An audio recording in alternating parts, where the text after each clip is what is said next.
Welcome back to the program, Ralph and Steve. Good to see you. And I think we're waiting for Ed. Ed, from what I could tell, looking around the internet and doing my research on your business over the years, you've basically built engines for almost every category of motorsport, correct? Oh, that is correct. The only two that I haven't is Formula One and NASCAR. How did you end up not building an engine for NASCAR? Probably because I live in California. It'd be the reason. But years ago, they contacted me about doing some specialty work, and but nothing ever materialized. But lucky enough, I have my son involved in it, and he worked for Robert Yates for quite a few years. Then he worked to Ernie Elliott, worked there quite a while. Then he went to Ray Abraham, and when Ray closed the doors, he opened up a carburetor shop in Charlotte, North Carolina. So that's my connection to NASCAR, my son. That's a pretty good connection. Well, out of all the engines that you built, was there one that was the most exciting for you to work on? Well, yeah, there were, you know, the ones that are exciting are the ones that win. So, you know, when we did the Ford Midget for Steve, that was an exciting project. And when we did the Toyota Midget for TRD, that was exciting. And the one that was probably the hardest was the Infiniti Indy engine that we did. And why was that? Well, Can you hear me yet? the biggest reason on that deal was Nissan didn't have a full understanding of actually what it took to compete on that level at the Indianapolis Motor Speedway. And unfortunately, when we started, I thought they were well aware of what it was going to take financially and the commitment you have to make to do a project like that. And I got involved. And as I went down the road with it is when I realized that they didn't have the commitment that it really takes. And we did but being I said I'd do it, I wasn't going to back out of it. And we did the very best we could. We won one race and we had some top five a couple of times. But other than that, it was a struggle. Well, Steve, I think we can not only see you now, we can hear you. Can you hear me now? Yeah, we got you good, Okay. bud. Okay, so let's go back and get that question answered. As we said, we're in the middle of trade show season. How do you feel about the trade show industry for motorsports these days? Well, I think the trade show industry is very important to any industry. And for racing, the PRI event, I felt gave the industry an annual meeting place where everyone could come at the right time of the year to do the buying for the next coming season. And the PRI show, in my opinion, is a very good event. It's a worldwide show. And also what Francisco is doing digitally is just like, this is the ePart trade program that he has is just like a trade show, but it's 24 hours a day. And so these ways to connect people to get, if you're making a piston or a rod or a cam or lifters or something, you want to get it out into the marketplace. And the trade shows and the platforms like Francisco has helps that occur. So it's extremely important. Yeah, it's a very unique format of what we have here. And I'm sure back in the day when you were thinking about how to formulate PRI and when SEMA was first getting started and all that, the thought that we could be worldwide like this whole week, all day, every day during the week, and talk to these incredible industry icons around the globe and exchange information and ask questions and get all this going just through your iPad, your phone, or your computer. None of us would have dreamed this would be possible, but it's incredible what we've been able to accomplish here this week. It is incredible, and it's very, very, not only incredible, it's very important for everyone. It's important for the people that are watching, that have their businesses, that are looking and wanting to learn and make their businesses better from this information. Extremely important for the presenters because they have an opportunity to tell their story. So it is important. Yeah, and with that, Steve, we've learned a lot about how to do this and the different things that really make these shows work for everybody. And it goes back to some of the stuff that you learned throughout your racing career, going all the way back to when you attended your first ever midget race. That's where it all kind of began for you, right? Yeah, my parents made a horrible mistake. They took me to the Orange Show Stadium in the early 50s to watch a midget race because Friday night was family night, and they took me to, and I walked into that stadium. I walked up the ramp and I saw these little cars buzzing around, and I was hooked. And just, I often wondered if my mother would have taken me to a cello fest, what would have happened. But they chose to take me to a midget race, and it gave me, I said that I want to be a part of this. And that's how it all started. Well, that's great. I'm awfully glad she didn't take you to the cello fest. I think we all are. Ed, what was the first race you saw? Very first race, Yeah. probably be at El Mirage Dry Lake. Really? That- Speed runs. That's when I first got involved, or went someplace. Then, as a young boy, I went to the midget races, and I went to Turkey Night a couple of times when it was at Gilmore Stadium. That was back in the early 40s. That's incredible. What was it about an engine that got into your soul? It just intrigued me. You know, I was always, as a young boy, I was interested in engines.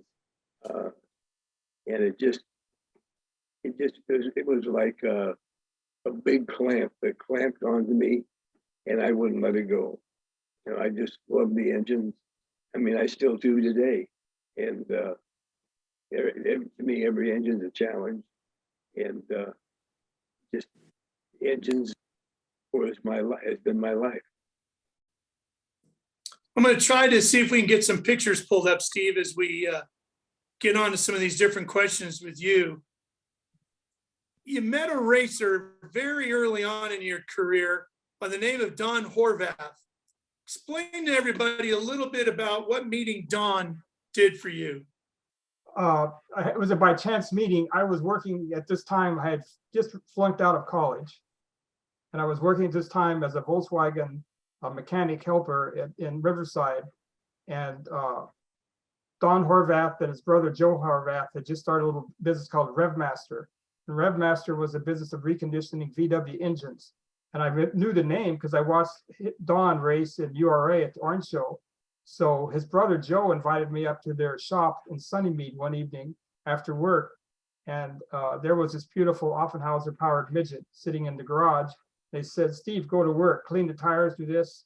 And what that did, that got me out of the stands into and being involved with the team. So I was finally being able to be hands-on, even though I was a stooge, it meant a lot to me. And this car that's pictured on the screen is the very first Don Edmonds built midget that was built in the winter of 1962 and debuted in 1963 at Ascot Park. And this is the picture taken with the brand new Edmonds built midget. And that was his first one. And so Don Edmonds chose Don Horvath to do this project with because he knew that Horvath could win with it. And if he won right away, people would line up to buy cars. And it was the third race. This picture was taken in March. It was the third race in April at Ascot Park. We won the feature that night. And Don was right. Don Edmonds was right. And it excelled Horvath's career to where he actually got a ride in Indianapolis in 1965 as a result of the 2 years of running this midget and winning over eight events. That car is absolutely beautiful. What a cool looking race car. And I have the replica sitting in my garage because that car meant a lot to me.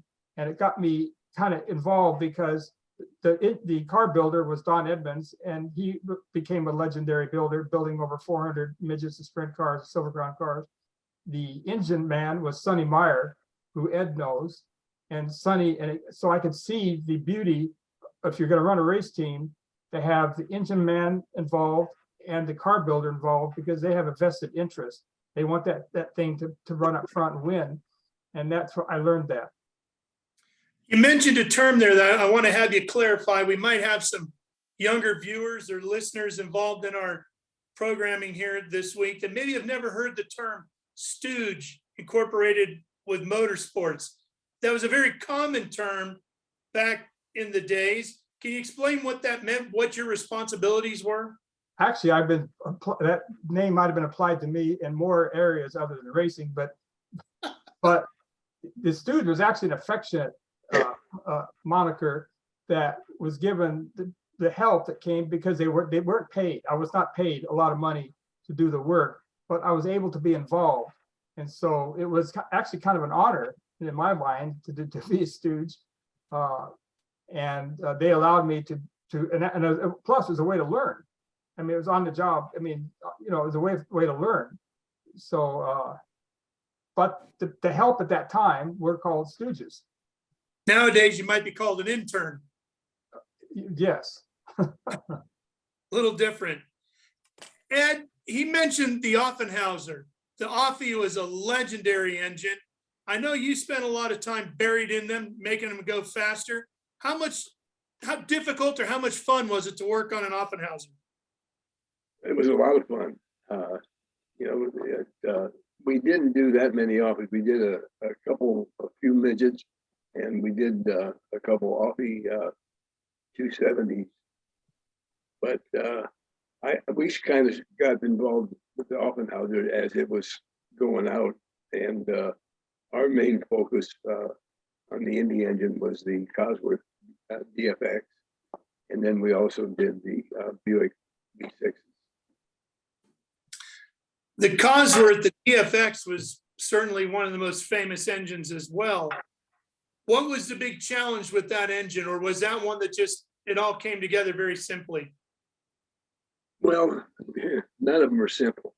They haven't made the simple one yet, but it was a challenge for us because at the time when we got involved in Indy racing, doing the Cosworth, we were doing drag racing.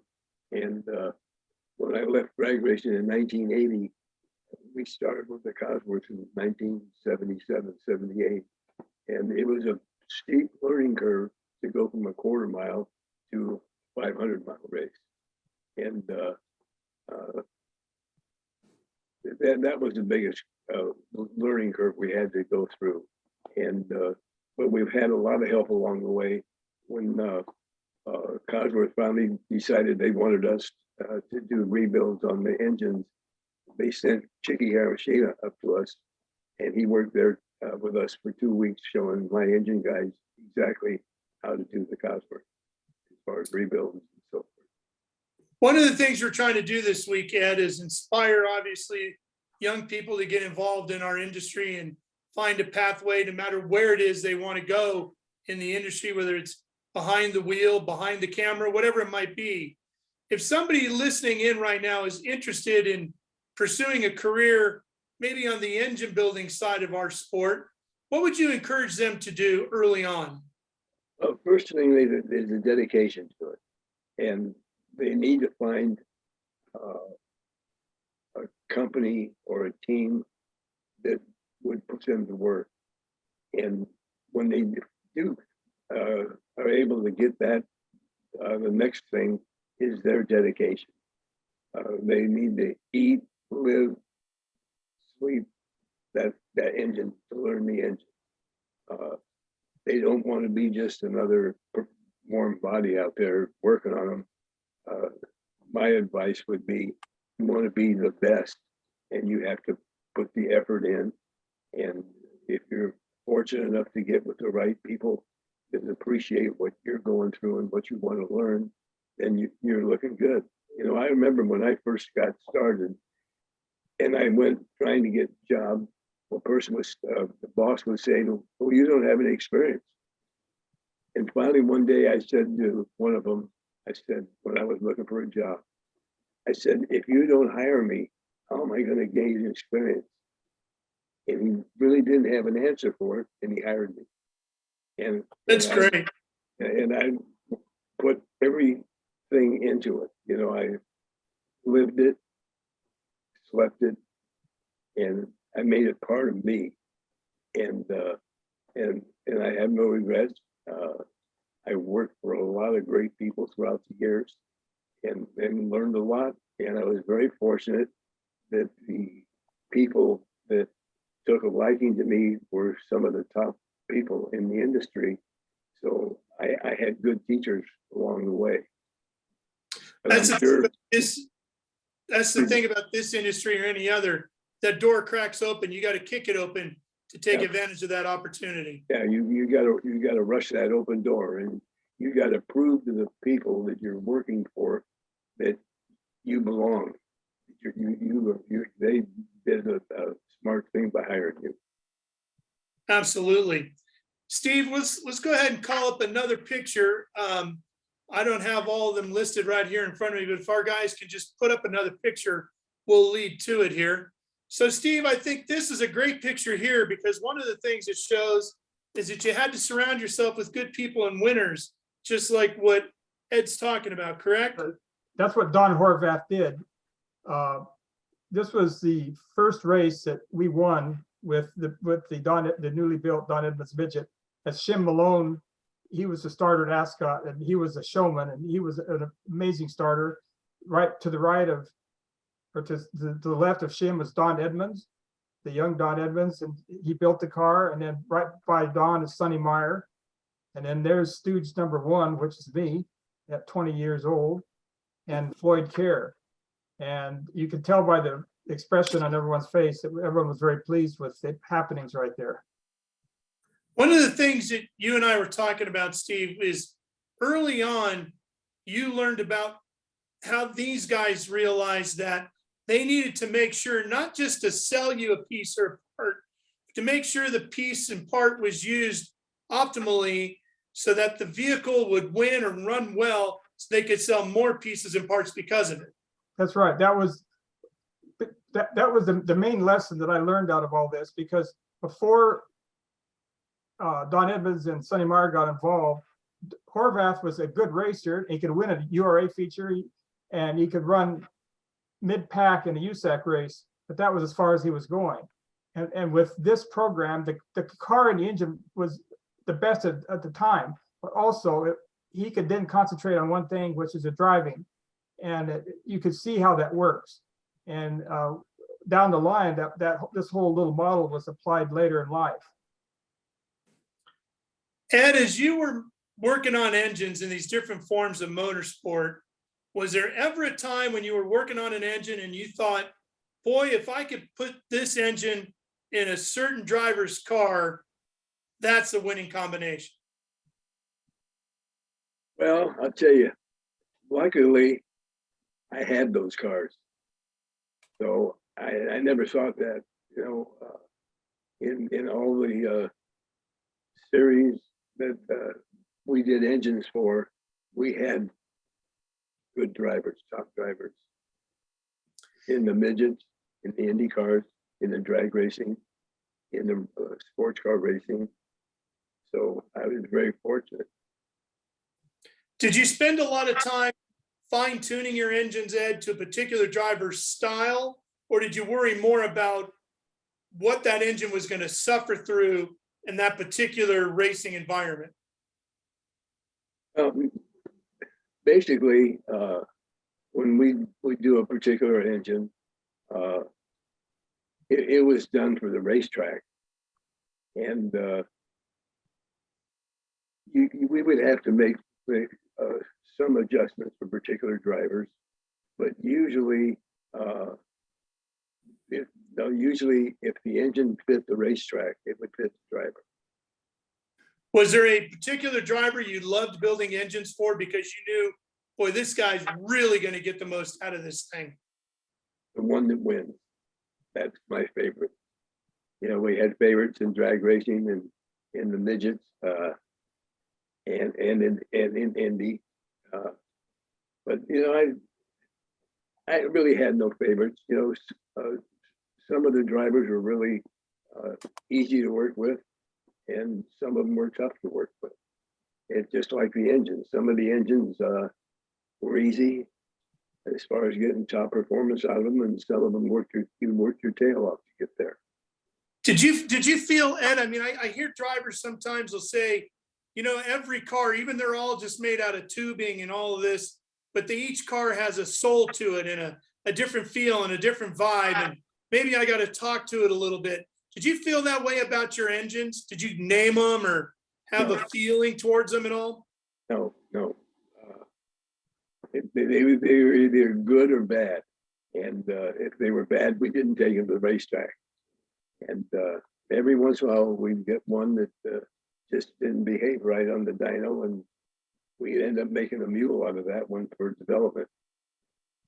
But no, not really. You know, the thing that I noticed in like IndyCar racing, there's so much involved there to get a car to go fast. Just forget the driver for a moment. You know, as far as the car setup, I can remember one time that, and I won't mention the driver's name, but we were at Michigan, and the car wasn't going really fast enough. And that night, practice night, I really examined the engine pretty thorough to see if there was something going on with the engine that was holding us back, because the driver didn't like the way it came off the corner. And I found nothing and put it back to where it originally was. And I went to the chief mechanic, and I told him, I says, I really found nothing with the engine, so I didn't change anything. And he said to me, good, because we found something wrong with the car that we didn't realize.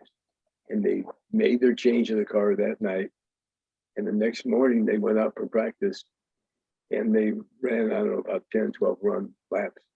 And when the practice was over, we were walking back to the garage area, and the driver came up, put his arm around me, and he said, I don't know what you did to that engine last night, but boy, that baby's got some power now. And I didn't. That's great. The car people got the car right. Yeah. So, Steve, we're going to go ahead and throw up another picture here, guys, if you don't mind. Just pick anyone out. All right, Steve, this is one of your legendary drivers here, huh? This is my first midget. It's 1979. That's Stan Fox at IRP waiting to qualify in the Don Edmonds Autocraft engine powered. So Don Edmonds, again, we were a house program with Don, and a semi-house program with Autocraft, but Bill and Ray helped us a lot. And Stanley was a young, amazing, as Howard Linney said, a bit wild driver. He was really good. And this is my first year in USAC midget racing. Stan was pretty fearless, wasn't he, in a midget? Yes, he liked the big tracks and the big purses. We never ran with points. Here, this is 1980, the year later, and this is the Quell car that Don developed. And this is the race, Copper World. And look at the stands at Copper World. Boy, that is, and you can see Stan back there. He's got a wreath wrapped around him. Did you guys we won the race. And, attaboy. And again, in this picture, there's Don Edmonds, the engine, the car builder, and then there's Ray and Bill, the engine guys, and that's the same template as the Horvath midget. But not as I many. got to tell you, I feel really bad for all the race fans that never got to see the Copper World in its day, because that was always one of my favorite events to go to and to work as a broadcaster with. We would run Southwest Tour cars, right, NASCAR Tour cars, South and Northwest Tour cars together. You had the midgets, you had Silver Crown, super and the modified. super modifieds. But look at the crowd. Oh yeah, it was just, what a day of racing that was. And I always thought the most spectacular thing was the midgets. To see how wild those cars were on that big mile oval, paved, man, it was something. That was a sketchy ride, boy. Yes, there was. And there's one of the famed number 9s. How did the number 9 become such a big thing for you? Okay, in when we ran the 97 car in 1979, we ended up 9th in points. We didn't run all the races. I think we only ran about 2/3 of the races, but we ended up 9th in points. And there was a sign painter or a race car lettering man named Paul Niram, who did a lot of the cars in the Southern California area. And we built the second car, and Don Edmonds called up to Niram's here. What number are we going to put on the tail? And I said, well, we finished 9th. Let's put 9 on it. So Paul Niram, who is an amazing artist, he shaped the 9 to the whole. It filled up the whole tail, and he kind of slanted it.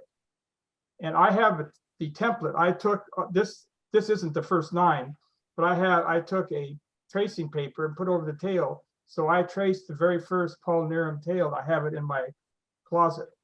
And so Boy, that's a keepsake. it is. So Paul Niram did design the 9, and we just ran 9s. No matter where we finished or whatever we did from that point on, we just were 9.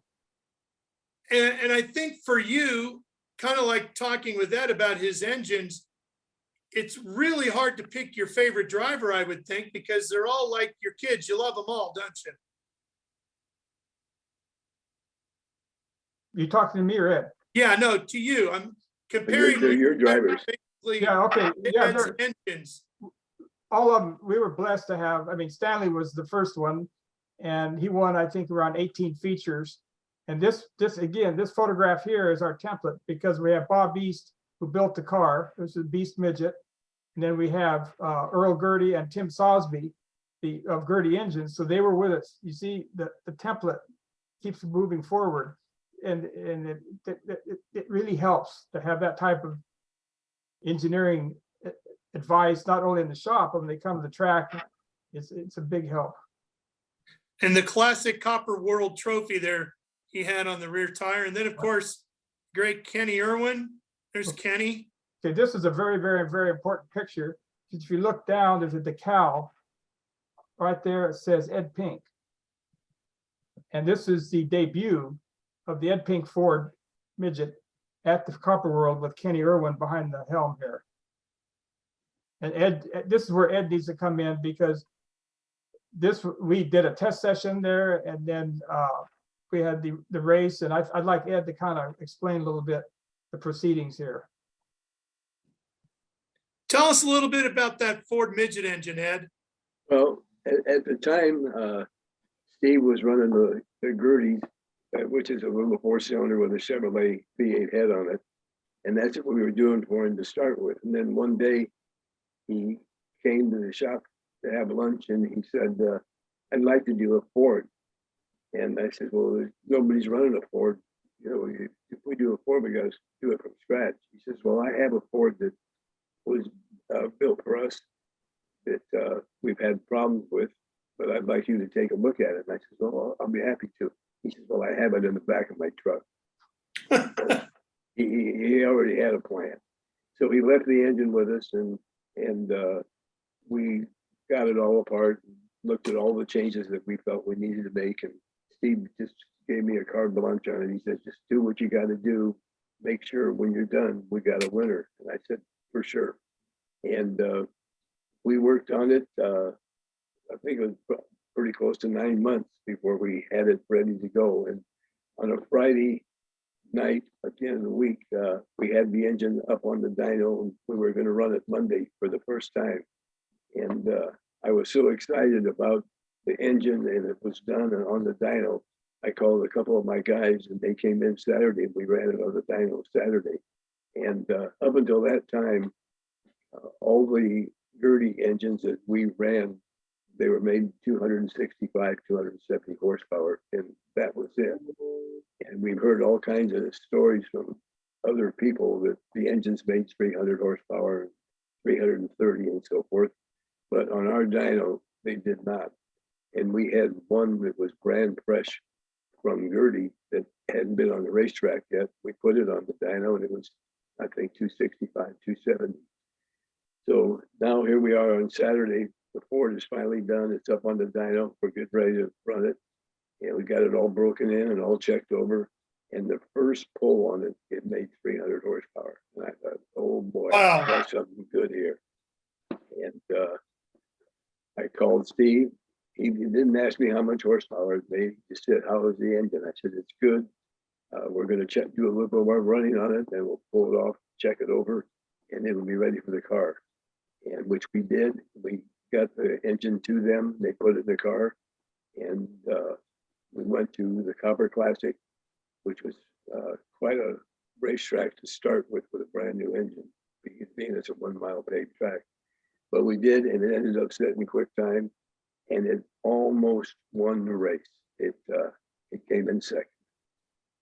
And from then on, we just kept with the development work.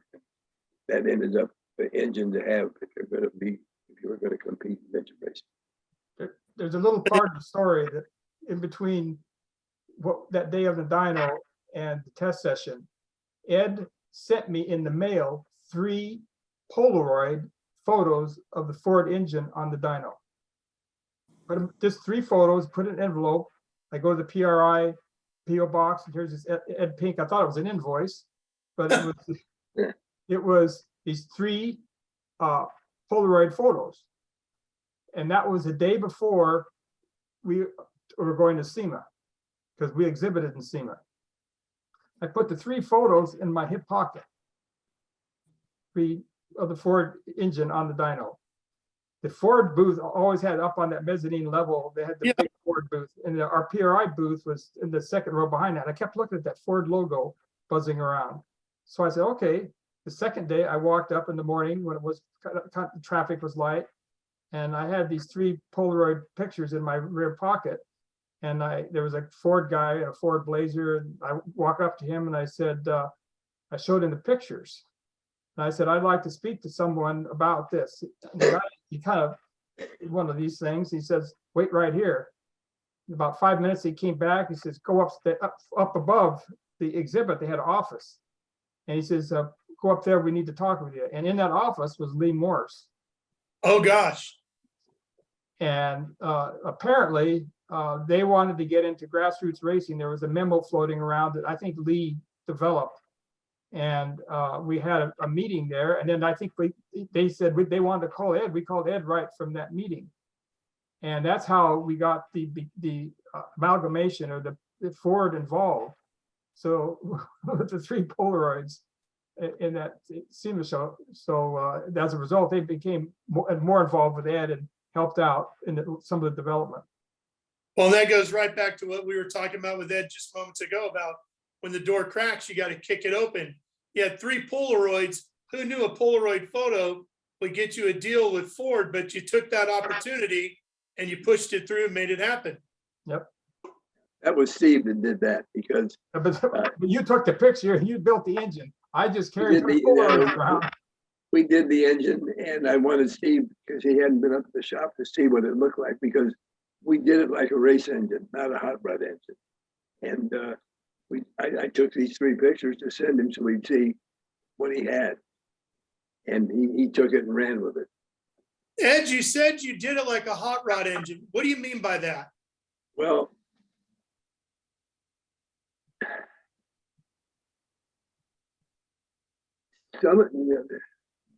when you look at an engine, does it look like it came out of a 29 Roadster, or does it look like it came out of a race car? If it's built and it goes in a 29 Roadster and it drives around on the street, that's perfect. But if it's built to go in that 29 Roadster and they take it out and put it in a race car, that's what I mean. The ones that we did for Steve, starting with the Ford and later on with the TRD, I mean, we did them like a race engine, meaning all the accessories on the outside as well as the inside. We wanted it to look like a race engine, not only run like one. Yeah. Ed, the shop that you're sitting in right now is the shop that you started in 1965, is that correct? Not this shop. This is my hobby shop I'm in now. Oh, okay. When I started Ed Pink Racing Engines, which was 1959, I was in smaller buildings, and then this shop in Van Nuys, that the shop is currently, I found and I moved in there in 1965, and they're still there today. I sold the company to Tom Malloy in 2008. Sadly, though, it sounds like the local government is talking about pushing you guys out. Is that correct? Yes, well, what that's about is the Olympics are going to be in Los Angeles in 2028. And what they want to do is take Bramer Street from Van Nuys Boulevard down to Kester, which is actually about 4 blocks long and a block wide. And they want to rip it down, and they want to build a bus terminal to how to take people back and forth to the various Olympic events in 2028. So that whole street with all these businesses, they want to level it, clean it out, and build this bus terminal. And so far, they haven't done anything, but they say the city of Los Angeles says that's what they're going to do. So I know that the people that own Ed Pink Racing Engines now are looking for another building, because they're not going to close the business. They're going to move. But the shame of the matter is that the business has been in that building since 1965. That building has seen El Mirage, Dry Lakes Racing, Bonneville Racing, drag racing, IndyCar racing, midget racing, sprint car racing, Silver Crown racing, road racing, boat drag racing, modified racing, desert racing. And it's when that building's down and all the heritage that went on in that building is, even though the people are going to be in another shop, but the shop's still going to be Ed Pink Racing into someplace else. It's the idea of all the history that went on in that building that's not going to be there. Yeah, I mean, you can take those photos down and you can take the equipment with you and move to another shop, but it's not the same thing. It's what took place inside of those walls that is the history. And I got to believe that within those streets that you were talking about, there's other shops like yours, other facilities that breathe life to other forms of the history of motorsports in Southern California. Well, very true. You know, there's a lot of businesses up and down that street, and they all have to move. You know, it's just, and then you wonder when the Olympics over, what happens to all that stuff, the bus terminal, but who ends up getting that thing? Yeah, right. Yeah. Is there anything that's being done or attempting to be done to help save the building? I can't answer that. I don't know. No, I know they've had meetings with the people in Los Angeles in charge of this program, and you know, they're politicians.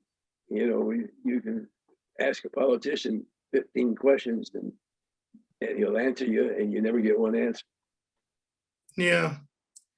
Boy, that is a shame. And that's certainly a story that we'll continue to follow. I know we will with Speed Sport. Boy, well, we keep our fingers crossed for you, Ed, that somehow you guys survive that. I hope they do. You know, it's like I say, you go in that building and all the pictures on the walls of all the various cars that the company has done engines for, you know, starting in 1965, up and through my tenure in it. And, you know, there's a lot of history there. And well, unfortunately, we might lose that building, but there are ways of keeping that history alive. And I know you've got a bit of an announcement for us today about how you're working to do that. Tell everybody what you have in store. well, what's going on now is I'm doing a book, and I have a journalist that's doing the book for me. His name's Bones Bouchard. He lives in Indianapolis, and he's a great guy. And I've read some of the books he's written, and he's really, really good. And the book is not going to be a big technical book, and it's a book of my racing, and it more or less talks about all the people, owners, drivers, mechanics that I've done business with from the very start of my racing career, and all the various ventures that I went to, all the various engines, all the various people, all the stories that went along. I mean, Ari Biendijk and Hoyt and Steve Lewis there and Tony Stewart, and I mean the list goes on and on and on, and it's all the things that went on. It isn't just a story about Ed Pink; it's a story of what Ed Pink went through and the people he was involved with, and the stories that went on. That so many of those stories that people will never heard of. They say, "Oh boy, you know, it's really to be a good reading book," and it'll be out next year sometime. Well, I know Bones very well. He's one of our regular writers at Speed Sport. He's outstanding as a writer, does tremendous books. I'm a huge collector of racing books, so I can't wait to get a copy of that. Give us one story from the book to give us an idea of the kinds of stories you're going to tell in there. Well, one story involves my teammate over there, Stevie Lewis. One thing that he used to do, usually after practice, we'd all go out to dinner together, and invariably Steve would drive, and so we'd be piled in his car, and there'd be Jeff Haywood, myself, some of the mechanics that Steve had working for him, and sometimes some of the drivers. The car would be full. We'd have dinner, and then we left the restaurant, and we're going to go back to our hotel. Steve goes in this parking lot, and there's not many cars around. And the first thing you know, we are involved in the spin of death, and we are doing one spin out after another. And we look over at Steve, and you look at the gleam in his eye, and you knew that he was having the time of his life. And we had one particular time in Phoenix, we were in this parking lot, and we were going around, you know, he hit the throttle, and then the next thing you know, he's on the e-brake, and we're spinning around, and there was a photo shop right in the Little middle photo of mat. the Oh yeah, the old Kodak photo mats. Yeah. Yep. And there was a guy in there having some film developed. And he looked out the window and he saw us, and we were kind of slowly coming towards him. And I could see his eyes were like two great big white things blasted against the window. But luckily, Steve had her under control. But that's kind of some of the stuff that went on that a lot of people didn't know about. Didn't know that was Steve's side, because he's the businessman and he's always proper and so forth, but you never know when you got in the car with him when you were going to witness the spin of death. And, Well, that's hilarious. And Steve, I got to say, while Ed was telling that story, Judy Keene and Heidi Hess, who both worked with you back in the PRI days, both chimed in on our chat session right away and said, "You just haven't lived until you've done the spin of death with Steve." That's right. That's right. There was one more little element. We popped the right front tire off. Yeah, So yeah, when we left. What we did was he rolled the tire off the wheel. So we walked back to the hotel, and one of Steve's mechanics, there was a car just like the one that Steve's rented car, and we could tell it came from the same rental company. So what they did was a bunch of guys went over and lifted the car up, took the guy's wheel off, put it on Steve's car, and Steve's car with the wheel that had the tire rolled off went on this guy's car. So, Oh, that's great. So Steve, are you one of those guys who is legendarily banned from all rental car agencies because of the spin of death? No, fortunately, no. I don't know why. We only did it once in a while. We didn't overdo it. I see. Well, Really? Doug Stokes just chimed in, who I know both of you know very well. And he said, you just can't make this stuff up. He's telling the truth in this story. That's tremendous. and that's all the things that are in the book are all true stories. They're all things that I experienced with various people along the way. You know, one thing I'd like to tell you, you didn't ask me the question, but why am I doing this book? And a good friend of mine named Tom Madigan was a journalist and wrote a lot of books, a lot of stories, and I was very lucky, and he was a good friend, and he did a lot of stories on me in various magazines. And unfortunately, he's not with us anymore. But I remember one day he told me, he said, Ed, you need to do a book with all the things you've done and all the people you've run across and been friends with and build engines for. You need to do a book. And I said to him, man, I don't know. I don't really have time. He says, you need to make time, and I'll tell you why. He says, of all the history that goes with you, when you're dead, that history is going to be buried with you. And nobody's going to get to know about it. Well, he was absolutely correct. And I'm thrilled to hear that you're doing it for that very reason, because that's how we keep this history alive. And that's why my partner, Joe Tripp, and I bought the brand Speed Sport to continue that. We have to be able to tell and chronicle those stories. Our buddies at Racer do the same thing. Paul Fanner and his team. Getting these stories together and being able to tell them and continue them on for generations to come, that's how we're going to keep getting people interested, the youth interested in our sport, and find the next Ed Pink that wants to go out and build racing engines for the next generation of drivers that are going to race for Steve Lewis. Oh, I agree, 100%. Steve, as we were talking, you were discussing how important it is to get this template together and advance it forward each and every time you evolved your program. But there's different people involved as that template moves down the road. How did you go about finding these people to fit the template as you were evolving it? Well, from the car building standpoint, it was Don Edmonds and Bob East. That was the common denominator. Don sold his business in '82. And we were out in no man's land, and then Bob started his Beast company, and we were blessed to get involved with that early on. And we stayed, Bob stayed with the team up to almost the end. So and we only had 3 engine, people. There was Autocraft, Gertie, and Ed. So there wasn't a lot of jumping around. I think my thing is to find the right people and try to stay with them and let them develop and work all together, because you have the synergism. So I don't know if that answers the question or not.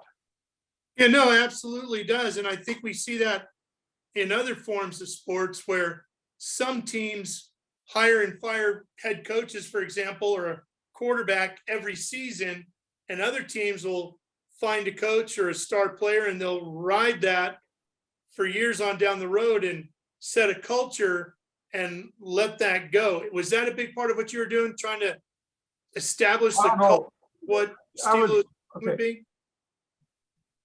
I learned a lot from Don Edmonds. He was very interesting. He was actually a brilliant. He could have been a rocket scientist. He could have been an astronaut. He could have been. He had a wonderful mind. He said, Steve, we're not in this for fun. We have to win. We have to. We're in this to win the race, or to have a winning program. Because a lot of guys that race midgets, and they want to just go out and have fun and race and they want to win, but there has to be sacrifices. There has to be a plan.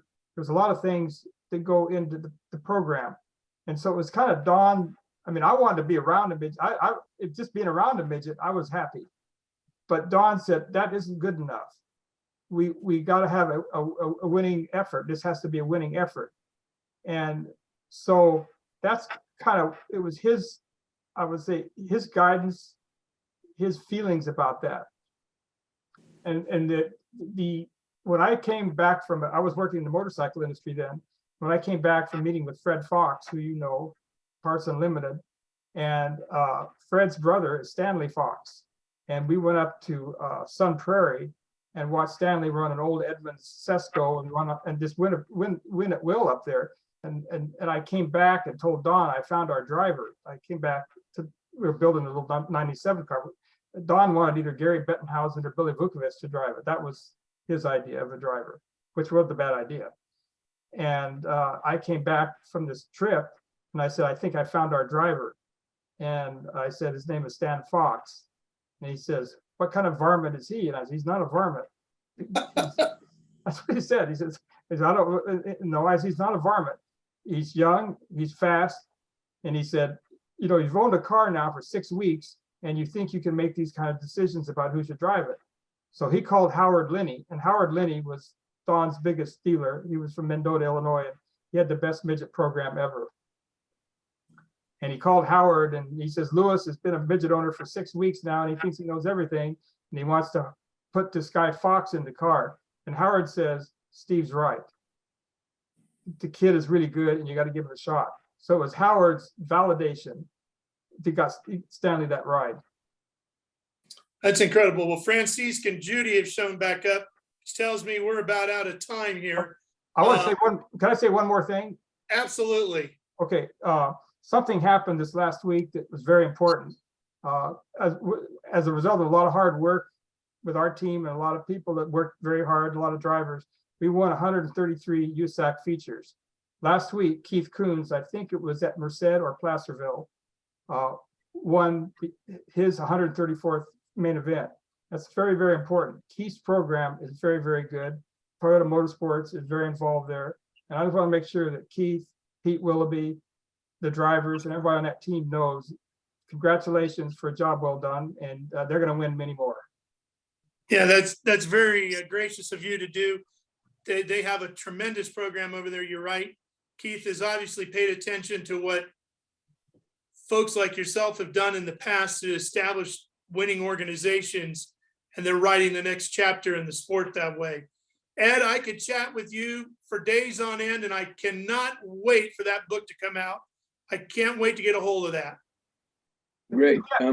I can't wait for it to come out either. And it's going to be really a great book. I mean, I feel so good about Bones that he's just the perfect person for me.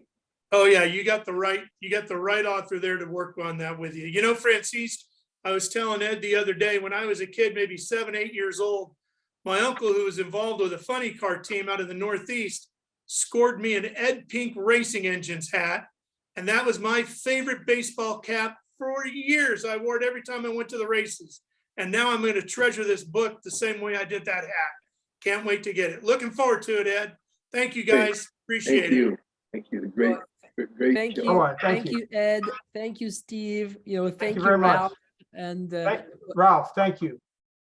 My pleasure, pal. I enjoyed this hour. Thank you all. yes, So did we. absolutely. A pleasure to have you on. Registering on eParTrade is easy. To start, click on the Join for Free button on the homepage. First, search your company to see if it's already in our database. If you see your company on the list, click on it to select it. Then, choose Claim Company if you are one of the decision makers, an owner, marketing person, or main company contact. Or choose Join Company if you are an employee, and press Continue.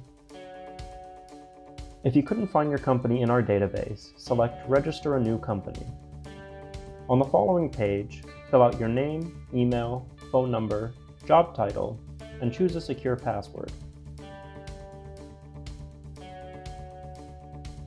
If you chose Register a New Company, you'll need to choose your business type. Select Supplier if you're looking to display products or services and connect with buyers. Choose Racing Business if you're looking to source new parts and connect with suppliers. Choose Race Team if you own or are a member of a professional race team. Then, enter your company name. Please provide a website, Facebook page, or LinkedIn if you have one, and choose to either claim or join the company. You can view and agree to our terms of use here. If you'd like to receive our weekly newsletter, choose Accept. Finally, click Register Now and your registration will be submitted for approval. An email will be sent to your inbox. Please confirm your email address and you will be approved shortly. Welcome to eParTrade.